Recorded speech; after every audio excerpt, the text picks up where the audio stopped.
जय जिनेन्द्र। मोक्षमार्गस्य नेतारम्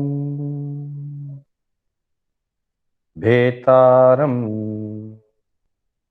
कर्मभूभृताम्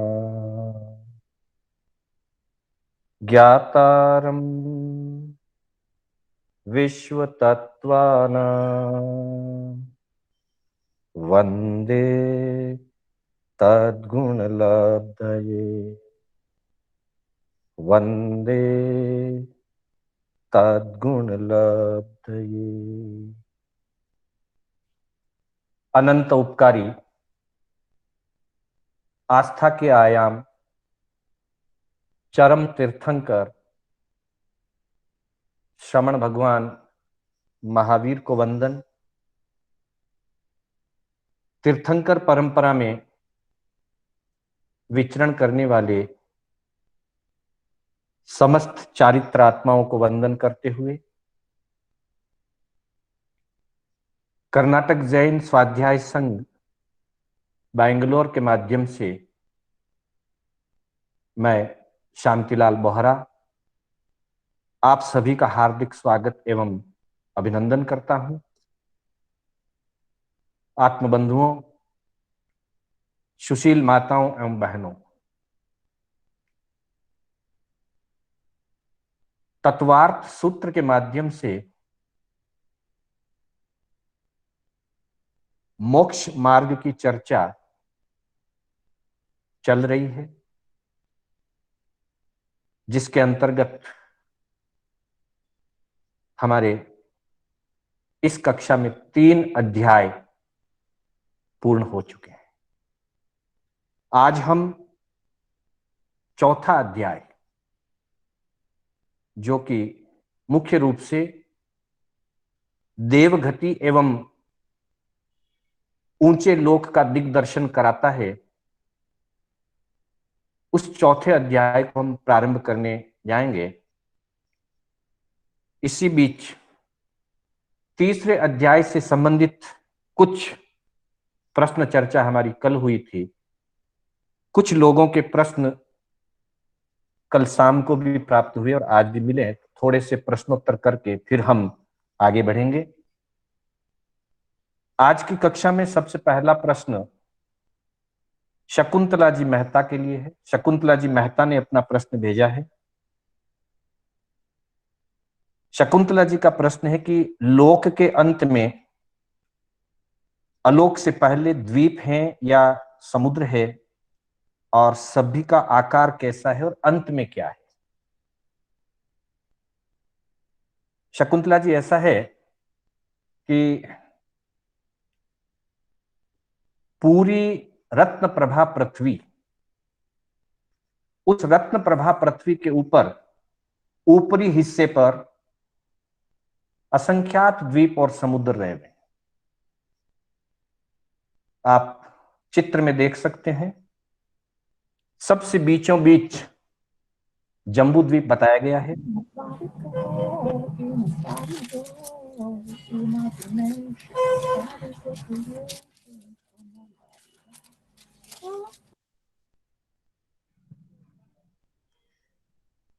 हाँ, सबसे बीच में जम्बू द्वीप बताया गया है और जम्बू द्वीप पूरा गोल वृत्ताकार है।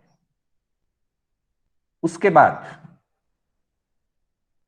जम्बू द्वीप के बाद में आगे एक समुद्र, एक द्वीप, एक समुद्र, एक द्वीप, यूं असंख्यात द्वीप और समुद्र रहे हुए हैं। जम्बू द्वीप के अतिरिक्त बाकी सारे द्वीप और समुद्र वलयाकार है। मात्र पहला द्वीप ही पूर्ण वृत्ताकार है। उसके बाद में सारे द्वीप समुद्र आपको निशान करके भी दिखाए जा रहे हैं, एरो मार्क करके, कि वे सब वलयाकार है, मतलब चूड़ी के आकार के। अगला जो आपका प्रश्न था कि अंत में क्या है, तो इसके लिए आप एक दूसरा अगला चित्र आप देखेंगे, जो मुख्य रूप से रत्न प्रभा पृथ्वी के ऊपरी स्तर का चित्र है।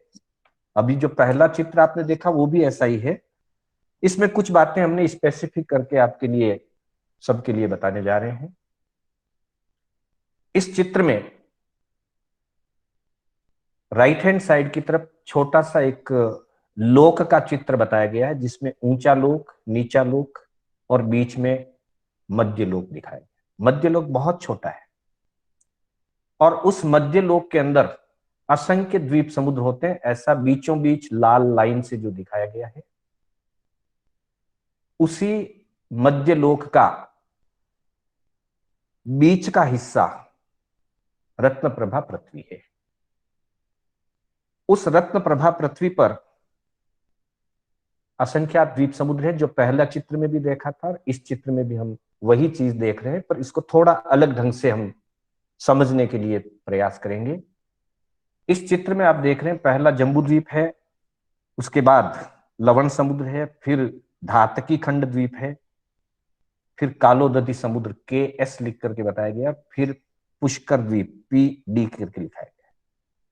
उसके बाद बहुत सारी लाल लाइनें डाली गई है, जो असंख्यात द्वीप और असंख्यात समुद्रों का प्रतीक बता रहा है। असंख्यात द्वीप समुद्र के जाते जाते आगे अंतिम द्वीप जो है वो स्वयंभू रमण द्वीप है। और यह स्वयंभू रमण द्वीप पाव रज्जु आकार का विस्तार वाला है। चारों तरफ पाव पाव रज्जु विस्तार है इसका। पूरी पृथ्वी का, रत्नप्रभा पृथ्वी का आकार एक रज्जु का है, उसमें पाव पाव रज्जु चारों तरफ का स्वयंभू रमण द्वीप है। और उसके बाद स्वयंभू रमण द्वीप के चारों तरफ स्वयंभू रमण समुद्र रहा हुआ है। स्वयंभू रमण समुद्र का विस्तार चारों तरफ से आधा आधा रज्जु का है, यानी कि इस पृथ्वी का बहुत अधिक हिस्सा स्वयंभू रमण समुद्र और स्वयंभू रमण द्वीप में चला जाता है। सिर्फ पाव रज्जु में असंख्यात द्वीप समुद्र हैं। अगले पाव रज्जु में स्वयंभू रमण द्वीप है और नेक्स्ट आधे रज्जु में, चारों तरफ आधे आधे रज्जु के अंदर आधा रज्जु हो जाएगा, मतलब दोनों ओर मिलाकर के पाव रज्जु, दोनों ओर मिलाकर के आधा रज्जु, और बाकी के पाव रज्जु में सारे द्वीप समुद्र। तो इस तरह से ये लगभग एक रज्जु का क्षेत्र कवर होता है। उसके बाद 12 योजन की दूरी पर अलोक प्रारंभ होता है। हाँ, इस बात को विशेष रूप से ध्यान में लीजिएगा। लगभग एक रज्जु, 12 योजन कम हम कह सकते हैं, लगभग एक रज्जु विस्तार में, चारों तरफ के एक रज्जु विस्तार के अंदर सारे द्वीप समुद्र रहे हुए। और उसके बाद 12 योजन का स्थान है स्वयंभू रमण समुद्र के बाउंड्री से लेकर अलोक के बीच में 12 रज्जु का गैप है। हाँ, 12 योजन का गैप है। इस 12 योजन में 3 पट्ट हैं। एक गनोददी है, एक घनवात है और एक तनवात है, जिसकी चर्चा हमने नरक पृथ्वियों की जब बात की थी उसमें नीचे के लिए किया था। तो वही उसी प्रकार का लगभग लगभग 4-4 योजन का घनोददी, उसके चारों तरफ 4-4 योजन का गनवात और उसके चारों तरफ 4-4 योजन का तनवात, इस तरह से 12 योजन का क्षेत्र है। और उसके बाद चारों तरफ अनंत अलोक आकाश, आकाशास्तिकाय का अलोक आकाश का हिस्सा उसके बाद का है। तो इस तरह से अंत में 12 योजन के अंदर घनोददी, गनवात और फिर तनवात रहा हुआ है। और इस तरह से यह मध्य लोक का एक हिस्सा, जो इस पृथ्वी का हिस्सा है, ये पूरा होता है। वैसे मध्य लोक ऊपर 900 योजन है, जिसमें ज्योतिष मंडल आएगा, नीचे 900 योजन है, जिसमें भवनपतियों के और वाणव्यंतर देवों के स्थान बने हुए हैं। भवनपति उसके नीचे 1000 योजन के नीचे जाएंगे। जब पृथ्वी का नरक स्थान शुरू होता है, वहां से भवनपति होते हैं। ऊपरी 900 योजन के अंदर अलग अलग स्थानों पे व्यंतर देवों के स्थान। टोटल एक रज्जु लंबा चौड़ा 1800 योजन का ऊंचाई वाला मध्यलोक है, जिसकी समतल पृथ्वी की यह रूपरेखा है जो अभी हमने की थी। इस तरह से मैं समझता हूं आपका प्रश्न जो था उसमें आपको समाधान मिला होगा। हाँ, अन्य कोई चीज आपको इस संबंध में पूछनी हो तो आप अनम्यूट होकर के पूछ सकते हैं। शकुंतला जी। टच करना है। जय जय राम मास्टर जी, समाधान हो गया जी, चलिए, जय जिनेन्द्र। अगला प्रश्न है, धन्यवाद। जय जिनेन्द्र। अगला प्रश्न ताराजी भंसाली। ताराजी भंसाली। जय जिनेन्द्र मास्टर जी। बाकी सभी हेलो। म्यूट पे। हाँ, ताराजी बंसाली, ठीक है। हाँ हाँ, ताराजी बंसाली हमारे साथ हांगकांग से क्लास ज्वाइन कर रहे हैं, बहुत अच्छी बात है। वहां रह करके भी आपको बड़ी रुचि है। यहाँ ये बैंगलोर से ही है, वैसे हमारे दीपचंद जी बंसाली के परिवार से हैं। ताराजी बंसाली, आपका प्रश्न है कि धातकीखंड द्वीप है, पुष्कर द्वीप है, उनके जो जीव हैं वे जब अशुभ कर्म करते हैं तो उन अशुभ कर्मों को भोगने के लिए कहां जाते हैं। और रत्न प्रभा के संबंध में आपका प्रश्न है, और भरत में 5वां आ रहा है तो ऐरावत में कौन सा आ रहा है, ये आपका प्रश्न है। तो ये तो सिंपल सी बात है कि भरत और ऐरावत में समान आरे चलते हैं, इसलिए भरत क्षेत्र में 5वां आरा चल रहा है, इसलिए ऐरावत क्षेत्र में भी 5वां आरा चल रहा है।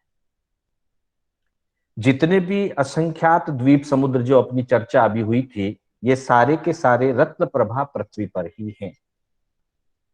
और एक बात, क्षेत्र की अपेक्षा से मनुष्यों के क्षेत्र अलग अलग हैं, वो व्यवस्था की दृष्टि से हैं, लेकिन किन्हीं क्षेत्रों की या किन्हीं तिर्यंचों के लिए, मनुष्यों के लिए देव लोक या नारकी स्थान या मोक्ष स्थान ये अलग अलग नहीं है।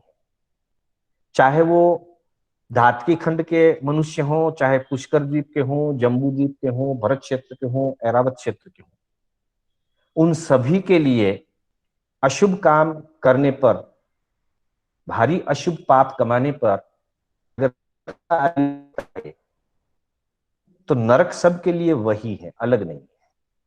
मनुष्यों के रहने के स्थान अलग अलग हैं, इसलिए उनके खंड या उनके क्षेत्र भौगोलिक दृष्टि से अलग अलग बताए गए हैं, लेकिन नारकी या देवलोक या मोक्ष ये सभी व्यवस्थाएं सभी जीवों के लिए वही है। अलग अलग नरक नहीं है कि भाई भरत क्षेत्र वालों के लिए या जम्बू द्वीप वालों का नरक अलग हो, धातकी खंड वालों के लिए नरक अलग हो, ऐसा नहीं है। नरक और देवलोक और मोक्ष स्थान सभी मानवों के लिए, या सभी तिर्यंच भी देव या नरक में जाते हैं, मोक्ष में मात्र मनुष्य जाते हैं, तो सभी मनुष्यों के लिए मोक्ष वही है, सभी तिर्यंच और सभी मनुष्यों के लिए नरक और देवलोक वे ही हैं, समान रूप से हैं। और सारे असंख्यात द्वीप और समुद्र रत्न प्रभा पृथ्वी पर ही है। ये रत्न प्रभा पृथ्वी 1,00,000 योजन से शुरू होती है जम्बू द्वीप से, और स्वयंभू रमन समुद्र पर जाकर के पूरी होती है, जिसकी चर्चा अभी थोड़ी देर पहले हमने। जी, आपका यही अपेक्षा था प्रश्न का, और कोई आपको पूछना? एक और क्वेश्चन है जी। जैसे मनुष्य गति में 8 बार लगातार भाग कर सकते हैं, क्या तिर्यंच गति में भी कोई लिमिटेशन है कि कितने भव एक साथ लगातार कर सकते हैं? जैसे नारकी और देवता नहीं कर सकते, वो गति बदलते हैं। जी हाँ, उस दिन अपनी चर्चा तो हुई थी इसके बारे में। पंचेंद्री जो है वे और कर्म भूमि के जो गर्भज मनुष्य हैं वो लगातार 8-8 भव कर सकते हैं। देव नरक में रिपीटेडली भव नहीं होता है, तो एक ही भव होता है। बाकी के जितने भी जीव हैं, बेंद्री, तेंद्री, चौरेंद्री आदि, वो संख्यात असंख्यात भव भी लगातार कर सकते हैं। और वनस्पति काय में निगोद के जीव अनंत भव एक साथ लगातार कर सकते। तो सन्नी तिर्यंच पंचेंद्रिय जो गर्भज तिर्यंच पंचेंद्रिय बड़े, वे भी लगातार 8 भव ही कर सकते ओके, धन्यवाद महर्षि। हैं। जी हाँ, अगला प्रश्न है ललिता जी का। ललिता जी ने एक प्रश्न किया है कि जैसा कि कहा जाता है कि भरत क्षेत्र और ऐरावत क्षेत्र में एक जैसी भाव, एक जैसी परिस्थितियां हुआ करती है, भरत और क्षेत्र में एक जैसा व्यवहार हुआ करता है, समान। तो उनका प्रश्न है कि जैसे वर्तमान में भरत क्षेत्र के अंतर्गत अभी अपने भारत में या पूरी दुनिया के अंदर कोरोना महामारी कोविड-19 चल रहा है, तो क्या ऐरावत क्षेत्र में भी ऐसा ही चल रहा है?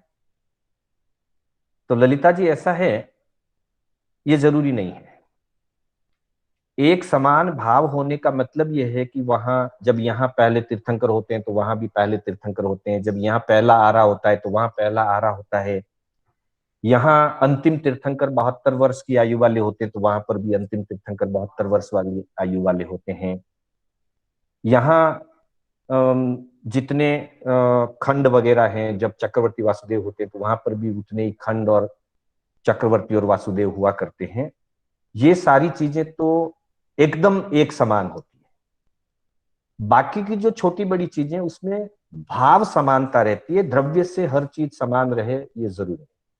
भाव समानता का मतलब कि जैसे अभी यहाँ गिरता हुआ काल चल रहा है, असाता वेदनी ज्यादा चल रही है, तो वहां पर भी गिरता हुआ भाव रहेगा, असाता वेदनी ज्यादा रहेगी। लेकिन पर्टिकुलर ऐसी ही बीमारी रहे ये जरूरी नहीं, कुछ और अपेक्षा भी हो सकती, कुछ और तरीके से भी वहां असाता हो सकती है। लेकिन जैसे यहाँ अभी साता कम है, असाता ज्यादा है, धर्म कम है, पाप बढ़ रहा है, तो ये भाव वहां पर भी परिणत हो रहे हैं। वहां पर भी धर्म कम होगा, पाप ज्यादा होगा, असाता ज्यादा होगी। लेकिन पिन टू पिन हर चीज एक्यूरेट जेरोक्स कॉपी हो, छोटी बड़ी चीजों में ऐसा जरूरी नहीं। मुख्य मुख्य चीजें एक जैसी होती है, जैसे आरा जब यहाँ बदलता है तो वहां पर भी बदलता है। तीर्थंकर जो यहाँ जिस नंबर के होते हैं, पहला है तो वहां भी पहला होगा, यहाँ 10वां तीर्थंकर है तो वहां पर भी 10वें तीर्थंकर होंगे, यहाँ तीसरे चक्रवर्ती है तो वहां पर भी तीसरे चक्रवर्ती होंगे। बड़ी बड़ी चीजें एकदम समान होती है, छोटी मोटी चीजों में भाव समानता रहेगी, लेकिन द्रव्य से समानता होना जरूरी नहीं है। जी ललिता जी। जी मास्टर जी। ओके, आपका समाधान। अगला प्रश्न है दीपचंद जी बंसाली का। दीपचंद जी बंसाली का एक प्रश्न है कि भवनपति देव, जैसा कि हमने बताया है अभी थोड़ी देर पहले,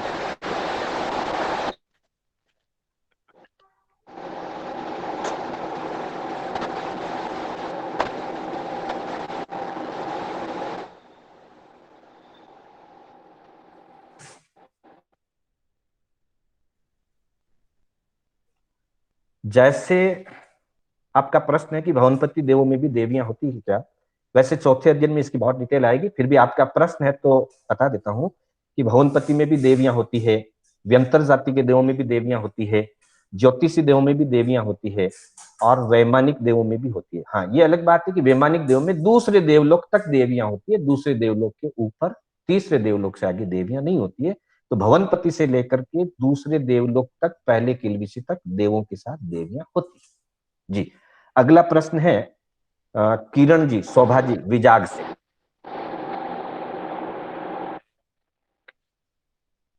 हाँ,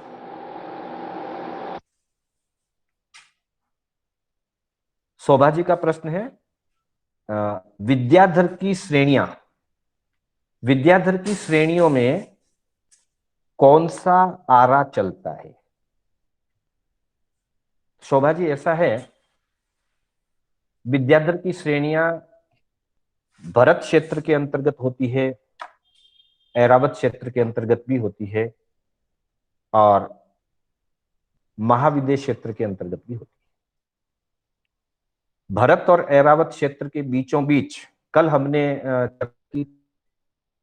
खंड की बात आई थी, तो भरत और ऐरावत क्षेत्र के बीचों बीच में एक वेताड्य पर्वत होता है, और वेताड्य पर्वत के मूल में विद्याधर श्रेणियां या उनका स्थान कहा गया है, जहां चक्रवर्ती के रत्न आदि जो पंचेंद्रीय रत्न है वहां स्त्री रत्न है, सेनापति रत्न आदि का जन्म वहां पे होता है। तो विद्याधर श्रेणियां कर्म भूमि का ही एक स्थान है, भरत क्षेत्र का, ऐरावत क्षेत्र का,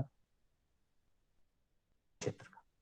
विशेषता यह है कि वहां पे विद्याओं का विकास, उस क्षेत्र का अपना एक विशेष निमित्त है कि वहां जन्म लेने वाले मनुष्यों में, हाँ वे कर्म भूमि के मनुष्य होते हैं, उन मनुष्यों में विद्याओं का विशेष प्रकटीकरण होता है। उनका अपना पूर्व जन्म का श्रेयोपशम है, पुण्य का योग है, और उस स्थान का भी निमित्त है, तो उनमें विशेष विद्याएं हुआ करती।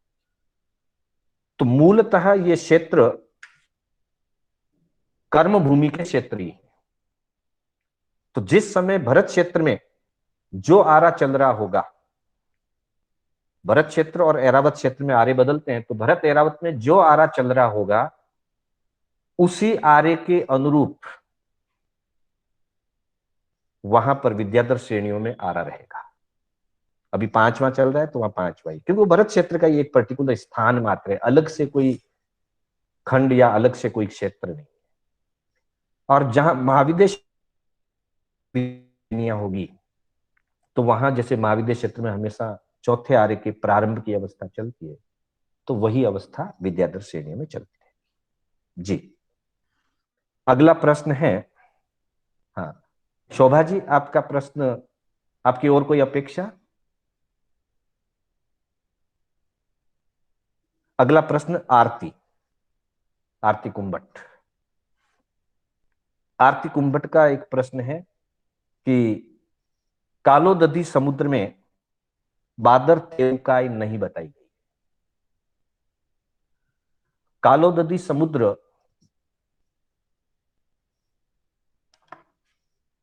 जम्बू द्वीप के बाद लवण समुद्र, और लवण समुद्र के बाद नेक्स्ट,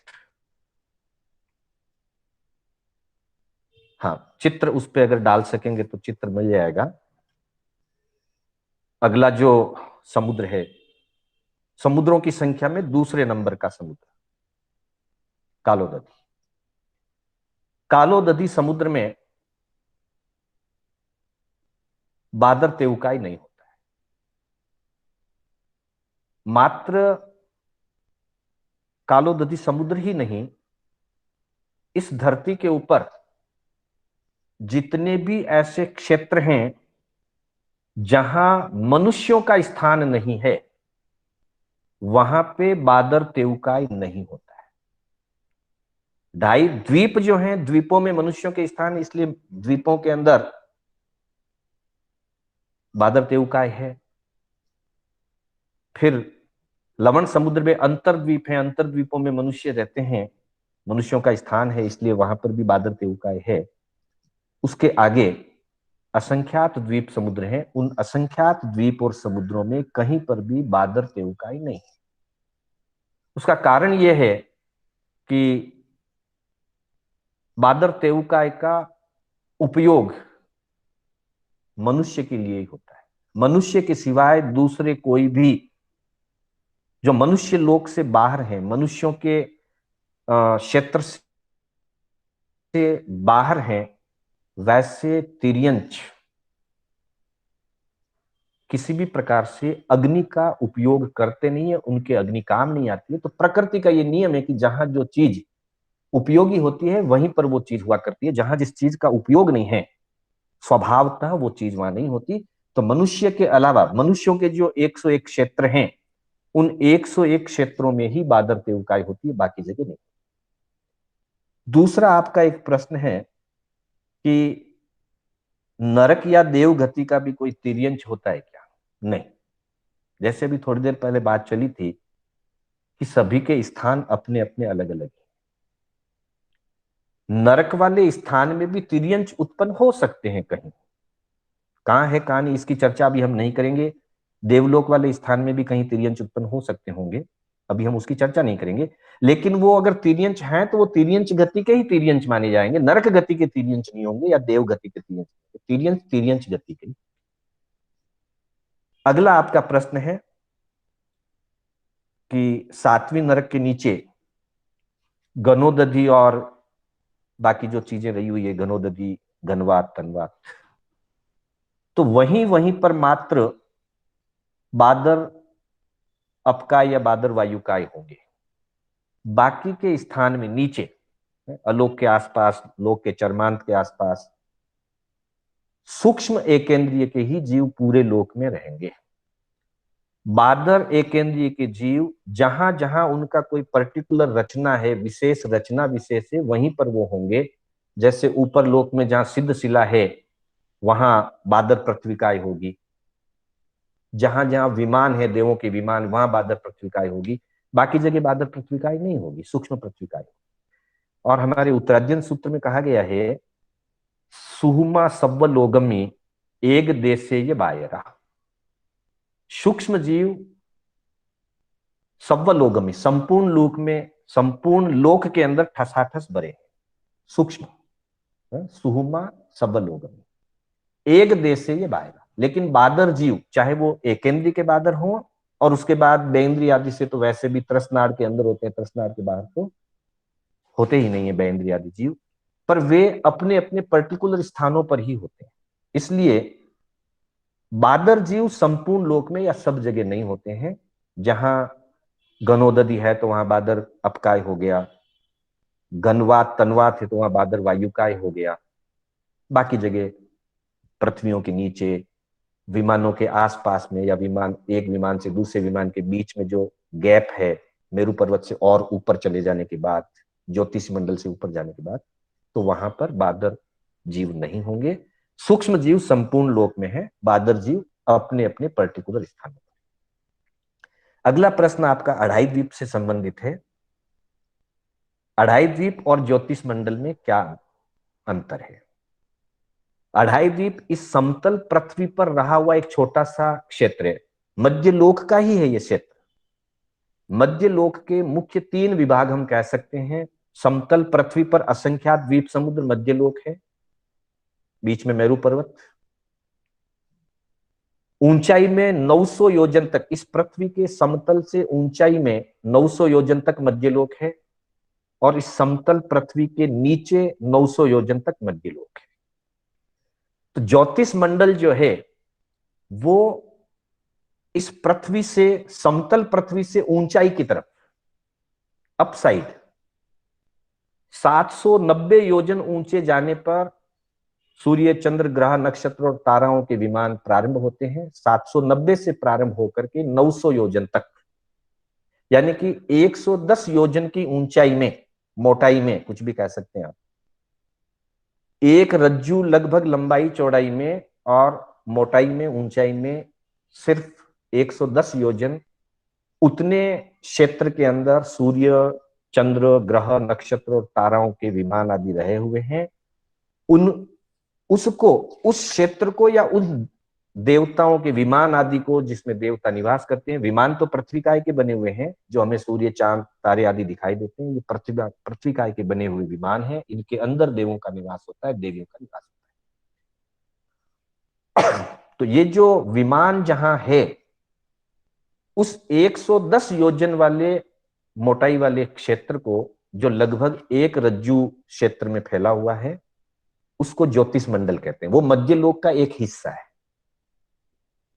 और ढाई द्वीप या असंख्यात द्वीप समुद्र जो है वो भी मध्य लोक का एक हिस्सा है, लेकिन वो सिर्फ फ्लैट है, धरती के ऊपर जो फ्लैट द्वीप समुद्र है उतने मात्र को ही, सिर्फ मनुष्य क्षेत्र को लेंगे तो ढाई द्वीप कहा जाएगा, और संपूर्ण को लेंगे तो असंख्यात द्वीप समुद्र कहा जाएगा, जो रत्न प्रभा पृथ्वी का मात्र ऊपरी स्तर या ऊपरी फ्लैट लेवल है। इस तरह से ये ज्योतिष मंडल और अढ़ाई द्वीप का, या ज्योतिष मंडल और इस पृथ्वी का गैप है। और अगर हाइट गैप के हिसाब से देखेंगे तो यहां से 110 योजन ऊपर वाला हिस्सा छोड़ करके नीचे से 790 योजन तक ज्योतिष मंडल नहीं है। धरती के लेवल से 790 योजन से ज्योतिष मंडल शुरू होगा। तो एरिया डिस्टेंस अगर चाहेंगे तो एक गैप रह जाएगा 790 योजन का इस धरती से वहां तक। इस तरह से ये आपके प्रश्न हुए। हाँ।